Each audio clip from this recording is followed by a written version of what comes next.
اشفاق حسن خان صاحب، حالات کہاں جا رہے ہیں جی؟ نہیں، وہ تو ہم ڈسکس تو کر رہے ہیں، حالات بہت ہی خراب ہیں۔ اور یہ میں آپ کو بتا دوں کہ یہ خراب کیے گئے ہیں۔ لفظ میرے الفاظ پہ غور کریں، کیے گئے ہیں۔ یہ سپٹمبر 21 میں جب سے یہ رجیم چینج کا آغاز ہوا تھا، تو جیسا کہ فاروق سلیم نے کہا کہ یہ تقریباً 19.253 بلین ڈالر ریزرو تھا۔ 19 دو سو ترپن بلین کا یہ ریزرو تھا اینڈ آف سپٹمبر، اور وہیں سے یہ رجیم چینج کے آپریشن تقریباً شروع ہوئی تھی۔ اور جب فروری کا اینڈ ہوتا ہے تو اس وقت یہ گر کر تقریباً 3 بلین ڈالر، ہم نے ایک مہینے میں 3 بلین ڈالر لوز کر دیا، اور 16.3 بلین پہ آ گیا تھا۔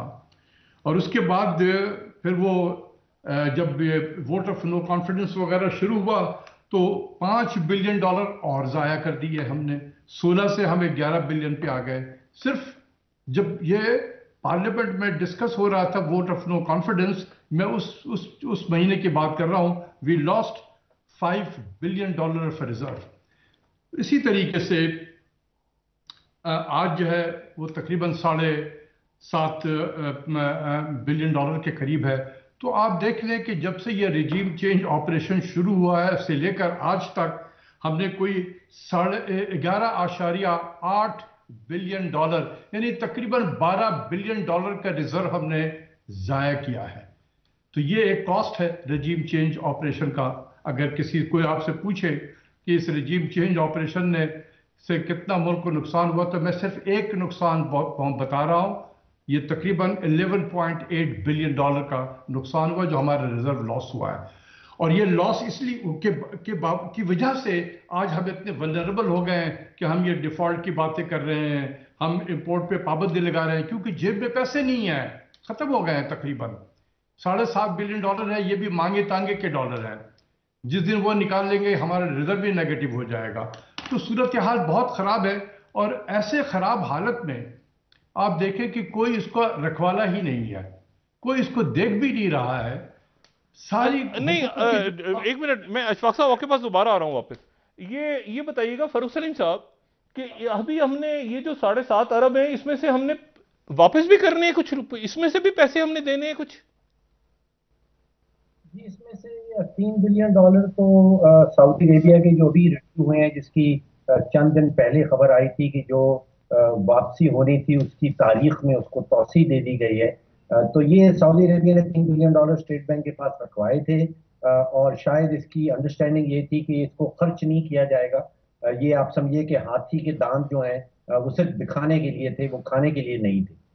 تو ایک تو یہ والی اماؤنٹ ہے جو ہم نے انڈرسٹینڈنگ پہ لی تھا کہ اس کو خرچ نہیں کیا نہیں، جائے کیا گا۔ یہ 3 ارب ڈالر، 7.5 ارب ڈالر ان 3 ارب ڈالر کے ساتھ ہیں؟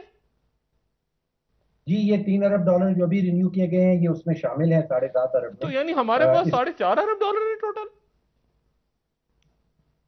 اگر نیٹ ریزروز نکالنے جائیں گے تو پھر تو یہ چار سب وہ منفی میں چلے جائیں گے، کیونکہ اس میں جو بینکوں کے پاس بینکوں سے ادھار لے رکھا ہے اسٹیٹ بینک نے، وہ بھی 7.5 ارب ڈالر کے اندر شامل ہے۔ جو آپ کے اور میرے ڈالرز پڑے ہیں بینکوں میں پرسنل اکاؤنٹس میں، ان کے خلاف بھی اسٹیٹ بینک نے لون لے نہیں، ایک رکھا ہے۔ منٹ فاروق تو سلیم یہ صاحب، میں اگر پوچھوں کہ ہمارے زر مبادلہ کے ذخائر کتنے، تو آپ کہیں گے کہ وہ یعنی صفر سے بھی نیچے ہیں؟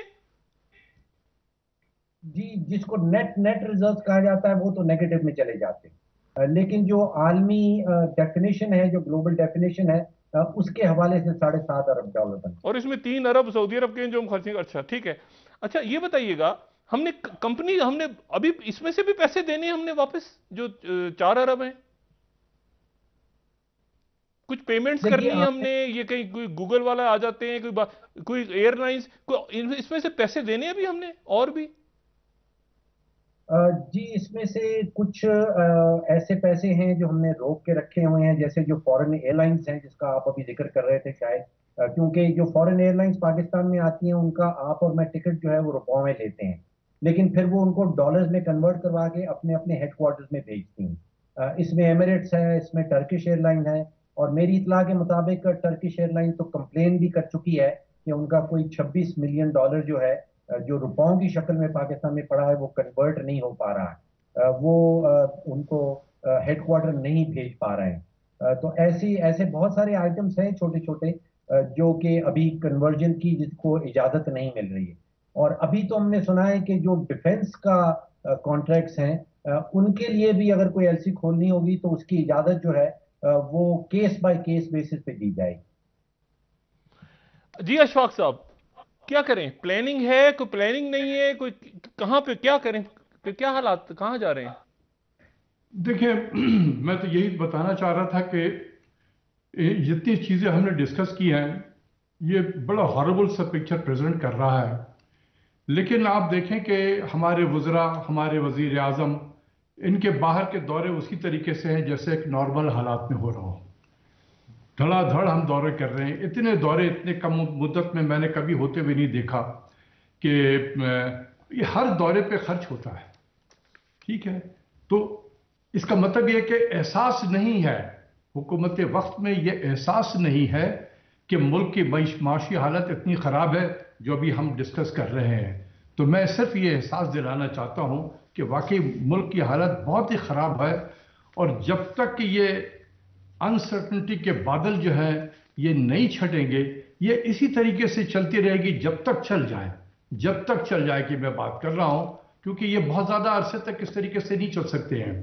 جب ہر روز آپ کے میڈیا پہ، اخبارات میں یہ ڈسکس ہونے لگے ڈیفالٹ، تو پھر دنیا بہت خوفزدہ ہو جائے گی پاکستان سے، کوئی ایک پیسہ بھی ادھر نہیں بھیجے گا، اور اسی کی وجہ سے آپ دیکھیں کہ ہمارے ریمیٹنس میں بھی اب ڈکلائن شروع ہو گیا ہے کہ لوگ ریمیٹنس جو ہے بینکوں کے ذریعے سے بھیجنا کم کر رہے ہیں، اور یہ ہنڈی حوالہ کے ذریعے سے زیادہ آ رہا ہے یہ پیسہ، جب وہ سمجھتے ہیں کہ یہ میرے فیملی کے پاس یہ پیسہ مل جائے۔ اچھا، یہ جو فاروق سلیم صاحب بات کر رہے ہیں کہ 4-5 ہفتے کے ذخائر ہمارے پاس ہیں، تو اس کا مطلب ہے کہ اچھا اسی میں سے پیسے بھی دینے ہیں مختلف ایئر لائنز کے، باقی بھی، تو یعنی اگر آئی ایم ایف کی طرف سے اگر ہمیں یہ نہیں آتا، ایک قسط نہیں آتی جس کے مذاکرات ہی شاید ابھی تو اگلے چند دنوں میں ہو گئے، مجھے تو آسان نظر نہیں آ رہے، پتہ نہیں آپ کی کیا فیلنگز ہیں کہ یہ شاید جنوری میں، تو پھر یہ ہمارے ہاں کیا یہ ادویات اور تیل اور یہ باقی جو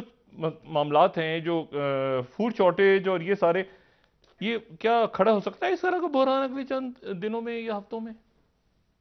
ہو سکتا ہے، میں اس کو رول آؤٹ تو نہیں کر سکتا ہوں بالکل۔ جب آپ کے پاس دیکھیں ایک چیز آپ یہ سوچیں کہ ہم تقریباً 2.5 بلین سے لے کے 3 بلین کے درمیان میں ہم مہینے کا ایکسپورٹ کرتے ہیں، اور تقریباً 2.5 بلین سے 3 بلین کے درمیان میں ہمیں ریمیٹنس بھی آتا ہے، تو ہمارے پاس تقریباً 5 سے 6 بلین ڈالر مہینے کے آ بھی رہے ہیں، ٹھیک ہے؟ میں فارن انویسٹمنٹ کو بیچ میں نہیں ڈالتا ہوں، یہ جو ہے بالکل سیف ہے، اور یہ ہمارے پاس آ رہا ہوتا ہے۔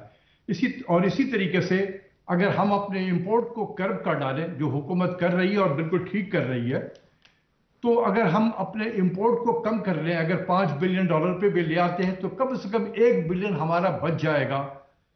اب اس کے علاوہ جو ہمیں ڈالر کی ضرورت پڑے گی وہ ہماری ڈیٹ کی پیمنٹ ہے، جو ہمارے پیمنٹ ڈیو ہے اس کی ادائیگی کرنی ہے۔ ڈاکٹر صاحب، آپ کو علم ہے کہ 145 ارب روپے کی ہم نے سبسڈی دے دی ہے بڑے تاجروں کو، اور آپ کو علم ہے کہ 40 ارب روپے کا ہم نے کوئی ٹیکس معاف کر دیا ہے، اور آپ کو علم ہے کہ 2 ارب روپے کی کوئی اشتہارات کی اسکیم آ رہی ہے، تو آپ مطلب یہ بھی ذرا نظر رکھیں نا، مطلب جو کچھ ہم، اور آپ کہہ رہے ہیں دورے ہو رہے ہیں باہر کے، اور یہ میں تو آپ سے کہہ رہا ہوں مطلب کر دیں تو یہ تو بڑی اچھی بات ہے نا، جو ہو رہا ہے اس کی بات میں کر رہا ہوں کہ ہونے کیا جا رہا ہے، مطلب آپ تو مطلب ہم یوٹوپک بات تو ہمیشہ ہم کرتے رہے ہیں، میں تو اس بات سے پریشان ہوں کہ ہماری ایل سیز نہیں کھل رہی اس وقت، تو اس کو کیسے ہم، یعنی یہ تو ایک ہنگامی سچویشن نہیں ہو رہی؟ دیکھیں ایل سی اس لیے نہیں کھل رہا ہے کہ ہم اسٹیٹ بینک جتنا پیسہ اس کے جیب میں رہ گیا اس کو مینیج کرنے کی کوشش کر رہا ہے۔ اگر سب ایل سی کھلنے شروع ہو جائیں تو ڈالر کہاں سے لائیں گے؟